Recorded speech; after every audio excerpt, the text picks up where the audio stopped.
Con una regla no se puede medir el universo. Primera parte. Doctor Ricardo Contreras Soto, Universidad Pedagógica Nacional Celaya, Instituto Tecnológico de Roque, Universidad Latina de México. El principio del sistema fue el número. De acuerdo con la teoría del valor marxista, la transición del trueque a la expresión de cambio por las unidades de medidas distintas que fueron haciendo convencionales, en las que hubo ciertos acuerdos implícitos, requería de criterios ante la naturaleza distinta de las cosas que se dieron en ensayo y errores de por medio para equiparar las formas de intercambio, por los cuales cada cosa se pudo intercambiar por otra cosa de distinta esencia y naturaleza. Esto pasaba en las sociedades y en las cuestiones del trueque, donde el trabajo empezó a ser el, el elemento equiparable entre un producto y otro producto, entre una mercancía y otra mercancía. Posteriormente, en equivalente de trabajo, en algo más pasó a ser como referente de valor general. Sí, se acuñó más tarde, se acuñaron a través de los reinos y las naciones en monedas, ya permitiendo evaluar los precios de las mercancías. También prevé seguros de mercancías como las primeras consideraciones de futuro, que fueron del comercio a larga distancia a expresiones de formas de mercantilismo para transitar la construcción de mercados imperios y de estos mercados globales. Sí, aquí hay tres figuras muy importantes. La primera es cuando se acuña ya la moneda, hay una moneda, hay un régimen de intercambio y a través de una unidad de valor general y que se puede hacer transacciones económicas en un territorio determinado. Generalmente, pues, ¿no? Pues a través de imperios, ¿no? La segunda cuestión es las consideraciones de seguros de mercancías que se van dando y que garantiza cierta seguridad, pagar un seguro para poder, en caso de robo por los piratas o en caso de de que naufragan los barcos, puedan recuperar su dinero. Esta figura no existía, ya se está presentando una forma de financiamiento hacia el futuro. ¿Sí? Y los mercados globales. Bueno, de la misma manera, de la usura a los negocios, de los negocios a los obrajes, de los obrajes a los talleres y posteriormente a las fábricas y a los sistemas productivos en donde se ensambla cada parte, pieza y componente integrador implícito, su sistema disciplinario correspondiente. La instrumentación de esquemas y unidades se estandarizaban en los procesos productivos y también el sistema de costos de producción. De los sistemas productivos a los sistemas financieros, donde ya no depende solamente de la unidad productiva, sino ya depende de bancos y de otras formas que se van dando en los intercambios de la sociedad. Se englobaba su productividad y su rentabilidad en el sistema mundial. Está también otra ilusión del capitalismo neoliberal, donde se reparte los intercambios a nivel internacional, con referencia al poder, al precio y a la ganancia. Parecía que todo podía medirse con estos criterios, indicadores, esquemas sintéticos de pensamiento, de percepción y división, escalas, unidades, técnicas, métodos e instrumentos que fueron generando de la economía y subsiguientemente del management en las organizaciones. Más refinadas las racionalidades, todas sus métricas expresadas en dinero. ¿Cómo son? Costos, ingresos, préstamos con interés, ahorro, crédito, ganancias, inversiones, puntos de equilibrio, rentas, gastos, ventas, utilidades, depreciaciones y técnicas como el FODA, etcétera, se cuantificaba muchas veces en dinero. A nivel macro, a nivel meso, por medio del Producto Interno Bruto y otras medidas de macroeconomía, también las expresiones se daban en dinero. Parecía que se podía entender y hacer todo, registrar, contabilizar, evaluar, proyectar, renovar, liquidar, todo por medio de la escala de la proporción en la medición principalmente en dinero. Ya lo señalaba Armando Matelar en el capítulo del culto al número, donde se planteaba El pensamiento de lo cifrable y de lo mensurable se convierte en el prototipo de todo discurso verdadero al mismo tiempo que se instaura el horizonte de la búsqueda de la perfectibilidad de las sociedades humanas. Todo expresado en números, todo expresado en dinero.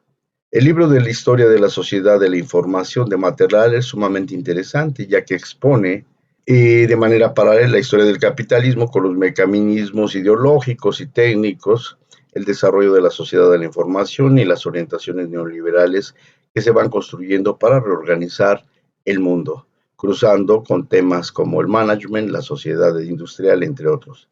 Señalo que es paralela porque estamos reflexionando desde la historia del capitalismo, desde el campo de la administración. ¿Qué cosa más científica se había construido que el pensamiento económico y managerial o gerencial?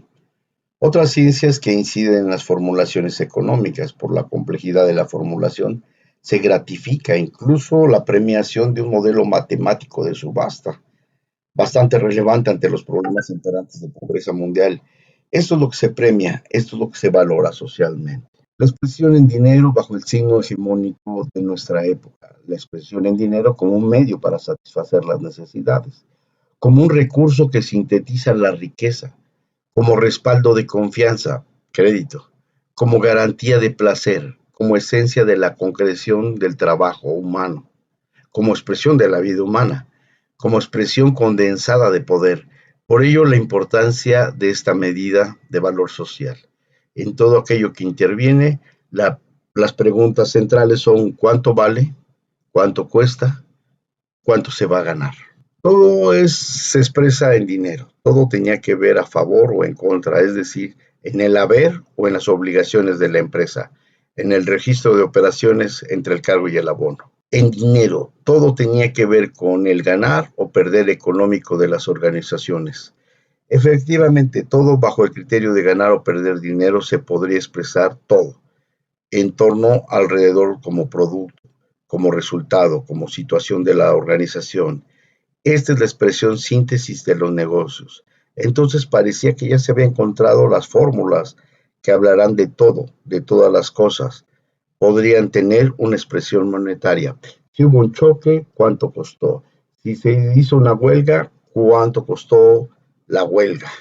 Si alguien se murió, pues cuánto le cuesta a la empresa el que se haya muerto el sujeto.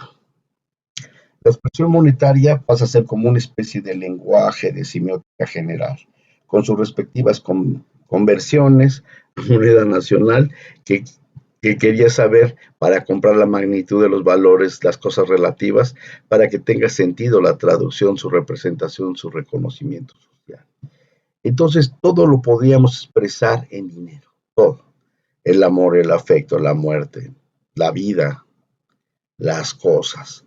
Todo es expresión a través de una semiótica general llamada dinero. Nada más objetivo que los costos, las inversiones que los gastos, que las utilidades en las empresas y en los mercados.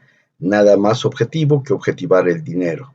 Todo lo que sucede nada más a través de la operacionalización de la expresión de cualquier incógnita por el número de mercancías, por sus precios, por sus costos en esta racionalidad. Entonces, hasta científicamente se ha logrado pues encontrar la expresión universal. Para ello se han basado en ciertos postulados del método científico desde la observación, el análisis, su determinación por la casualidad. Esto ha sido fundamentado por la teoría y la vía criticada aceptada por su comunidad, basada en las causas finales, en ese positivismo que le interesa mucho los resultados, los datos, los costos, las unidades, en los principales axiomas, en las causas de su eficiencia, sobre todo las causas materiales de sus transmutaciones expresadas en dinero. Parecía la economía y el management lo más científico del campo, de las búsquedas que se presentaba en todo momento de la misma forma en el universo y su universalidad de los fenómenos económicos que se hacen de manera ahistórica en los planteamientos y con ellos se dan esa generalidad de su certidumbre, de sus leyes, de sus mandatos, consistente e irrefutables. Sí, entonces a través del pensamiento único, de la eficiencia, el negocio, la rentabilidad, la productividad, la competitividad, podríamos pensar en ese individualismo de cada uno de los sujetos a través de las organizaciones y de los elementos ahistóricos que cruzan en esta pretensión científica. Auténticamente se desarrollaron profesiones a lo largo de la historia. La economía, la actuaría, la contabilidad, la ingeniería en sistemas, la mercadotecnia, las finanzas, para organizar los criterios de este lenguaje, que tiene que ver con costos, con ganancias, con aspiraciones en el mercado. A cada partida, actividad o posición organizacional le correspondía un valor económico, una cuenta, que la ubican en balances, en estados necesarios para saber de manera analítica y en síntesis la actividad económica, para hacer una auditoría, por ejemplo, saber cuánto se tiene, cuánto vale la organización, de la misma manera para las obligaciones fiscales con el Estado o para cotizarse en la bolsa de trabajo. Se requiere saber de los criterios en el registro de cargo y abono, desde la perspectiva de la organización, es decir, de lo que tiene propio y de lo que es prestado, los recursos de otras personas, organizaciones e instituciones. Las medidas de valores no solo estaban hechas cuantificadas en números, en dinero abstracto, sino también están adscritos al régimen de propiedad y sobre todo a él.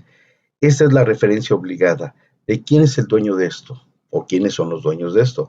Por eso la propiedad de alguien o de varios es la que se evalúa, su productividad, su ganancia, su rentabilidad, su competitividad. Esto hace que las operaciones y situaciones se refieran a una organización determinada, a un ente, a una persona. Las cuentas nos dicen su sentido, ganar o perder del ente, de la organización, tener utilidades o pérdidas. ¿Vale la pena invertir o no? En esta lógica sencilla se basa esta ciencia. Y es la contabilidad, son las cuentas económicas a las que nos referimos cuando hablamos de su condición. Por lo tanto, la información financiera contable tiene un alcance, es limitada, aún en cuestiones económicas, la del interés del dueño o de los dueños, socios, la del interés del Estado por la actividad económica. Fuera de ellas no se informa financieramente qué es lo que pasa en la organización o fuera de ella, con referente a ella. Entonces, la ambición, el interés que corresponde a esta singularidad, a ese individualismo, que se expresa como un ente predominante individual, que le da vida y movimiento aparentemente ajeno, descontextualizado a la sociedad. Y con ello se construye la falsa dilema de individualismo y colectivismo, que ha sido punto de debate en las ciencias sociales. Por ello, se acompaña a los ingenuismos que la sociedad es la suma de individuos. La información se acota, tiene discernimiento. Suena lógico que se seleccione la información apropiada solo al negocio y al interés de los interesados, pero no es así. Existen cosas que son responsabilidad de la organización, del daño social que se genera en los procesos, de los impactos, de las consecuencias de los sucesos, de los derivados o directos. O corresponde a la sociedad mantener sus límites, mantener su sociedad, mantener sus recursos. Por eso la lógica de los negocios en el management sesga, oculta e inhibe preguntarse otras cosas que no son las lógicas del negocio propiamente.